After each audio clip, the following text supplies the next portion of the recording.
பிரதமர் மோடியின் புகைப்படத்துடன் கூடிய உணவு தானிய பைகளை வாங்க இந்திய உணவுக் கழகம் 5 மாநிலங்களில் 15 கோடி ரூபாய் செலவு செய்துள்ளதாக அதிர்ச்சி தகவல் வெளியாகியுள்ளது. சமூக ஆர்வலரான அஜய் போஸ் என்பவர் தனது சமூக வலைதள பக்கத்தில் பதிவிட்டுள்ள பதிவில், இந்திய உணவுக் கழகத்தின் பிராந்திய அலுவலகங்கள் மூலம் ராஜஸ்தான், சிக்கிம், மிசோரம், திரிபுரா மற்றும் மேகாலயாவில் பிரதமர் மோடியின் படத்துடன் கூடிய உணவு பைகளை வாங்குவதற்கான ஒப்பந்தம் இறுதி செய்யப்பட்டுள்ளதாக தெரிவித்துள்ளார். ராஜஸ்தானில் 1,07,00,000 பைகளுக்கு 13.29 கோடி ரூபாயும், திரிபுராவில் 5,98,000 பைகளுக்கு 85.51 லட்சம் ரூபாயும் செலவிடப்படுவதாக கூறியுள்ளார்.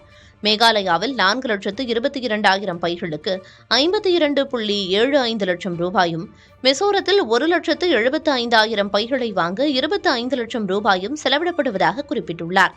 சிக்கிமில் 98,000 பைகளை வாங்க திட்டமிட்டுள்ளதாகவும், ஒரு பைக்கு 14 ரூபாய் 65 காசுகள் நிர்ணயம் செய்யப்பட்டுள்ளதாகவும் கூறியுள்ளார். 5 மாநிலங்களிலும் ஒரு பையிற்கான விலையில் மாறுபாடு இருப்பதை சுட்டிக்காட்டியுள்ள அவர், தகவல் அறியும் உரிமைச் சட்டத்தின் கீழ் பெறப்பட்ட தகவல் இது என தெரிவித்துள்ளார். இந்திய உணவுக் கழகத்தின் இந்த நடவடிக்கையை விமர்சித்துள்ள முன்னாள் நிதியமைச்சர் ப. சிதம்பரம், அரசியல் ஆதாயத்திற்காக பொது நிதியை ஆளுங்கட்சி தவறாக பயன்படுத்துவதாக குற்றம் சாட்டியுள்ளார்.